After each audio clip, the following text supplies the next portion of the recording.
Welcome back. Well, today I'm going to have to apologize for my very scratchy voice once again. I think I might be coming down with something. I don't feel at all sick, but I do feel like my voice is giving out. So, I'm drinking lots of juice, doing whatever I can to prevent it, but since I have no idea what's wrong, hey, your guess is as good as mine. All right. Today, I thought we would take a look at some more of the items that I have photographed in the past over at Lutz. And of course, this is because I had planned on the second half of a project video for you today. But since the first half didn't go well, oh my goodness, change of plans.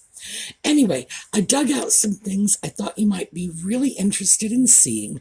I know I was interested when I had the opportunity to film them. So, when we come back, we will take a look.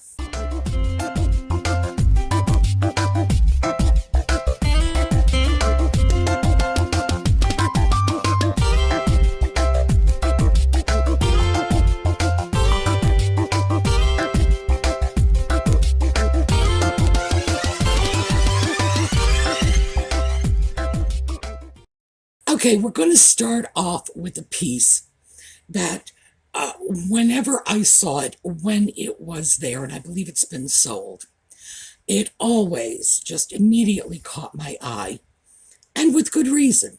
It's a style called Hollywood Regency, and it's meant to be eye-catching. So let's take a look. $265. We have a price on that Hollywood Regency piece. Really, really striking piece. This is not to everyone's taste, but the people who like it, boy, do they like it. And this is a great piece. Very interesting lines. The piece is fully mirrored. It's just a sort of a nightmare to keep up on the mirror polishing on this one. But that's a really good price for a piece like this. That's right. Pretty much every square inch of that little console table was mirrored. Now, it seemed a little small for a console table, but a little large for a nightstand, which would be my second choice. Although, as I say, Hollywood Regency, it's meant to stand out from the crowd. So maybe, in fact, it was a nightstand and intended to be a little larger than life. I'm not sure how old that piece was. Hollywood Regency is a sort of catch-all term for the furniture that came out anywhere from the 1930s right through the 1980s. That was of a glitzy, sort of in-your-face Hollywood kind of style. In the past, we applied terms to it like Las Vegas chic, which I think was a disparaging term. Nouveau New Jersey, that's one of my favorites. Again, that was intended to be disparaging. The pieces were, they were considered a little over the top when they first came out. Hence, Hollywood Regency. It was the sort of thing you might expect to see on a movie set, but not necessarily, in your own home or your friends or neighbors' homes. Just like I say, a little over the top. So now there is this whole market for it.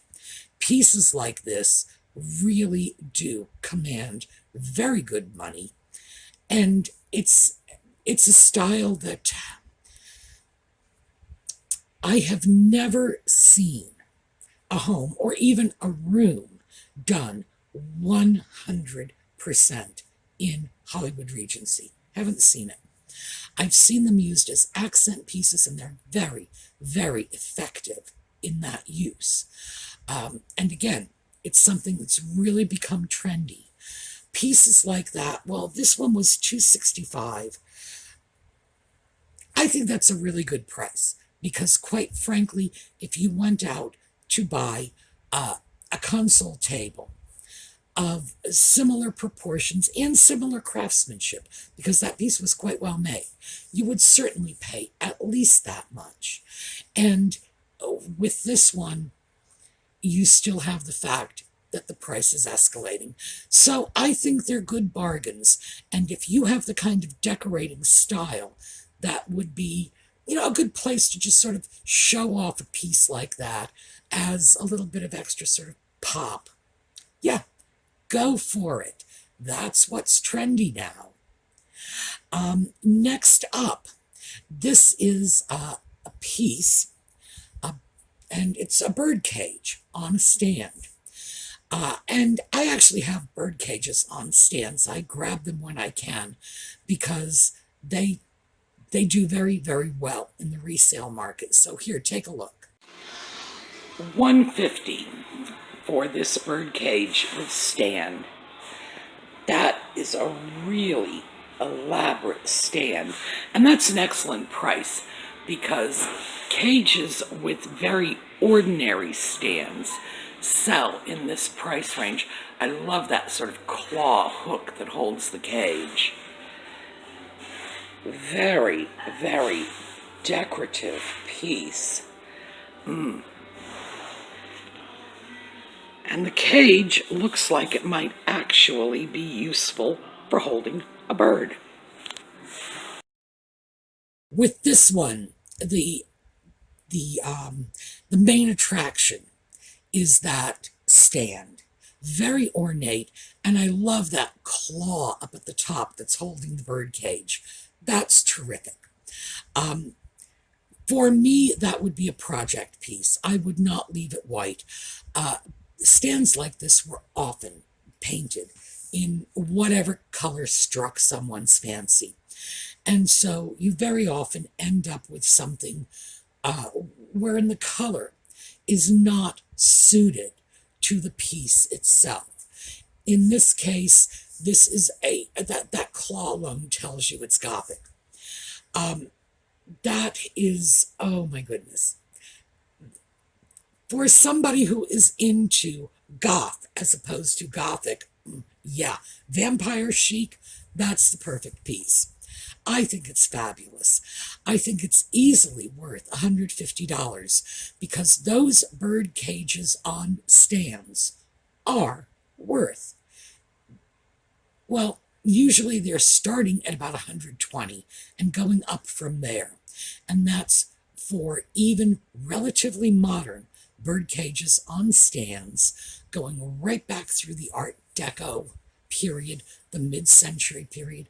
The prices just keep going up. So I would say, yeah, I would expect $150 to be the low end for what you would see that going for. But as I say, for me, it would be a project piece. I would probably turn that into a serious goth piece. It would not be white. Anyway, worth looking at. Next up, this is an Asian umbrella stand. Let's go over and take a look at this. This is a terrific little piece. Sort of Asian design. $345. It is an umbrella stand. Wow. I'm not sure what would live here. It looks like we've got a spot for our umbrellas and we've got some legs coming out. And I'm not sure what they do. Regardless, terrific piece. Well, there were some aspects of that umbrella stand that just left me a little confused. For example, when the legs came out, that suggested to me that it might be intended to hold something, although I couldn't figure out what. Was there supposed to be like a fold-down desktop? That doesn't make any sense for an umbrella stand. I have a feeling that there is a function to that piece that I just didn't quite get at the moment. And if it's still there the next time I'm there, and I doubt that because things move from Lutz pretty quickly, but if it is still there, I will actually take a look and see if I can figure out what the purpose is for those legs that pull out. Very interesting piece. I am fairly certain that it is teak, which is an extremely expensive wood. The condition was very nice. I couldn't find any missing bits or pieces. The thing is, I'm just not sure how old it was. In the 1970s and 1980s, a lot of extremely well done, nicely carved pieces were coming into the U.S. from India. That was the primary source of the imports. They had Asian designs, they had Indian designs, they had South Asian designs. The entire spectrum of design work was available in these pieces. They were coming over. They were reasonably affordable. They really were, especially for interesting handcrafted pieces. And there were companies that just specialized in this. And you could go into a suburban shopping mall and find a store called like Bombay Imports or whatever, and find pieces of furniture like this. Nice quality, well done, very inexpensive. So the problem is, now I look at them and I find it difficult to tease that apart. Which ones are the pieces from the 70s, the 80s, the 90s, and which are the older pieces that might have been brought in individually rather than that massive import. So just throwing that out there, if you like pieces like that, you can still get very good deals on them. But just be sure you know what you're buying. And if you're okay with buying the massive import pieces from the late 20th century, go for it. They were well done. They are worth the money. It's just that they're not antique pieces, and no matter how lovely they look, they're not going to be able to compete with the pieces that were brought in around the turn of the century through the 1920s. That's just a caveat. Doesn't mean they're not good, doesn't mean they're worthless. It's just that it's apples and oranges, and just know that. As long as you're clear about that when you buy, have a great time, because they are pretty pieces. Next up, well, this was one of those I wanted something for myself. And I went in and went up to Lutz's second floor. It's a little loft up there where they keep the chairs. So let's take a look. Well, I am up in the chair loft, and I am looking for a chair for me. So, this is the one that caught my eye. Let's take a look here. Victorian walnut single chair, 1870s, $29. Beautiful caning job. And this is hand-done caning. This isn't applied caning. Somebody actually put the work into doing this by hand.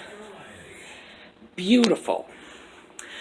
And when caning gets old and starts to sag, you can pull it back into shape just by soaking it in hot water and letting it dry out. We've got some nice little turning on the legs, some rungs. I gotta say, I think I found my new chair. But while I'm here, I'm going to look around at a few other things because it's not as if there are not a great many terrific chairs up here. So, here we go. As you can see, it came home with me. And this is the chair that usually sits right here. Ordinarily, Audie is either asleep on that chair or batting my pen around. This is very much Audie's chair when I'm making videos. When I'm not, he's in the nice cushy chair behind me sleeping. But yes, $29. I have no idea what to tell you about my thoughts on what a bargain this was. You just can't buy a chair for $29, and you certainly can't buy a chair with the looks and style of this. So, super, super bargain. And by the way, I absolutely love the chair. It is a workhorse. This is the chair that I drag into the other room when I want to climb up for something on top of the refrigerator. It's just, I can't say enough about the functionality of this piece. I'm not afraid to sit on it. I'm not afraid to climb on it. I'm not afraid to have the cat camp out on it. So, oh yeah, you can still get great, great bargains in antique chairs. So keep your eyes open for them. Next up, this is a piece of black Americana. There's no price on it, so let's just take a look at it. Well, while we are here, we have a really impressive black Americana piece. I'm going to call this a lawn jockey because I'm not sure what else to call it. He's about 3.5, 4 feet tall. It looks to be in very good shape. Anyway, these pieces are collectible. There is no price on this, but I am going to inquire. I would imagine this belongs to the store and that it's not for sale, but it doesn't hurt to ask. Well, as you can see, that piece has recently been repainted. I would not have repainted it that way myself, but you know that. You've seen how I do it. I don't know how much they were charging for it. I can tell you I have seen pieces like these, and they are going into the many hundreds of dollars. Small pieces a fraction of that size, are over $1,200. So a piece like that, it's hard to say. Really, they are collectible, and people will pay serious money for them. So I never was able to get a price on that. I just thought you should take a look because, again, black Americana, I don't see it often. It's not the sort of thing. Well, I would not consider buying a piece like that to begin with because I don't even know how you would ship it. That thing weighed a lot. So it would have to be shipped out by freight. UPS, the post office, DHL, FedEx, none of those people would touch it. We're definitely over their weight limits. But, so I wouldn't touch it for that reason because shipping would be a nightmare. But I also have to say, that's the sort of thing I wouldn't buy unless I were doing it specifically for a collector, because the expense involved would probably make it a chancy investment.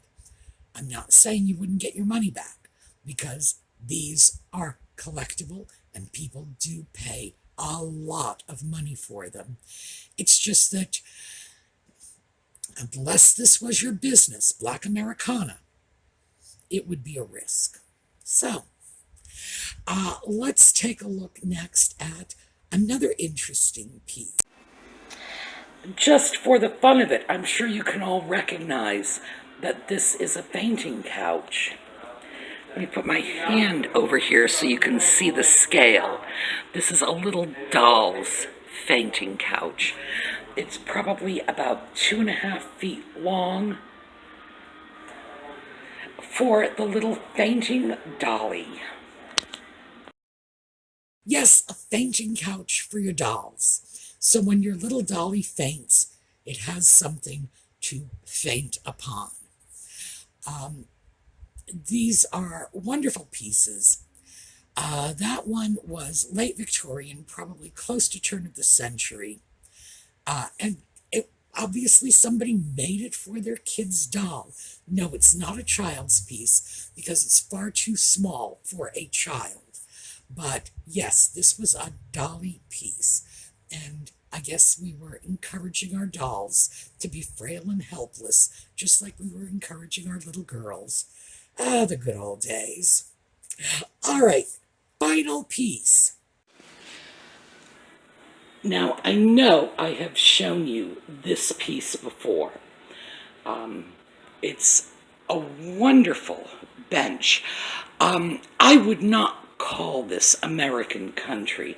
I would say this is sort of rustic Southwestern, if I had to throw a style name on this. I don't know if rustic Southwestern is really a genuine style, but that's what it seems to me to be. And this was just sold. So, it's going somewhere else. There are some aspects of this piece, these tenons coming through from the back, that I really love. I like the fact that, well, with the tenons here, you can see the joining of the wood. Nothing is left to the imagination. You know how this piece went together.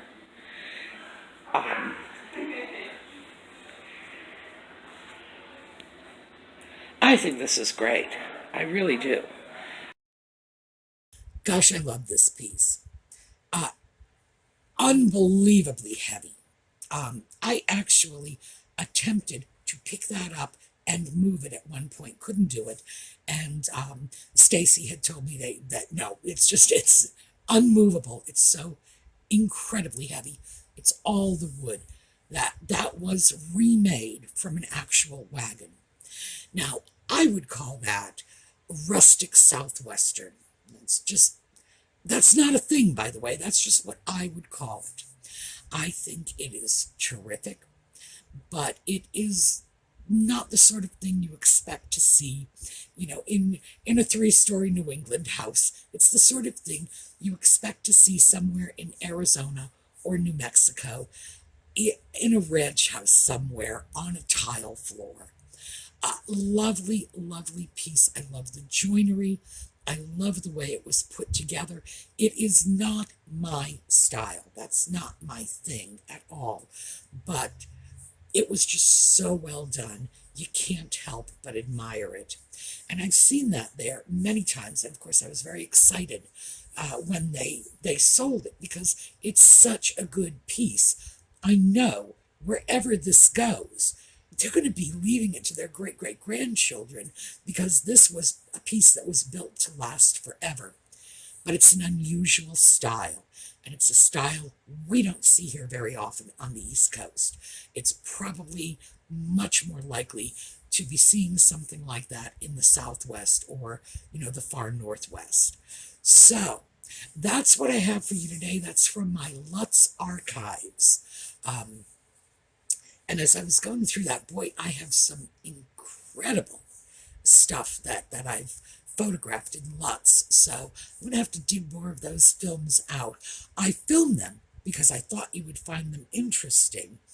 But then, what ends up happening is I realize I have so many more than I'm able to put in this video, and I'll set some aside, and then I forget where I put them, and so, yes, the sad story of my life. All right, go on over, check out the SueMe's Angels, still doing giveaways. Absolutely hoping for you to go over and sign up for the giveaways. Stick around for the company. These are fabulous, fabulous ladies. We are going to look at a little slideshow on the way out. I will see some of you, those of you who follow the Just Chatting series. I will see you this evening for Just Chatting. And for those of you who don't, I'll see you next weekend for thrifting. Have a terrific day.